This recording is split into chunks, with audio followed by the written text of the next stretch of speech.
falling low. There's a dive into the back. Oh, can they get him? He survives with the monsoon.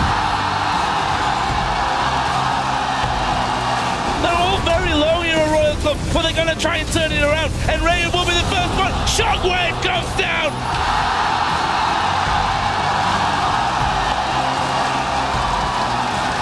In the back, going to get exhausted. What's he going to do? He's on towards Green Tea. Dandy will dive over. His reset city for Samsung White.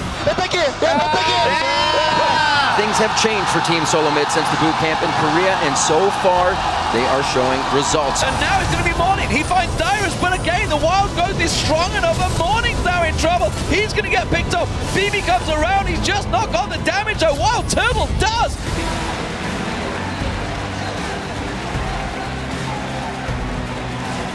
Koro again going into a 3v1 situation. The spikes are going to go right through and take down Touch, and they're in the base for the win.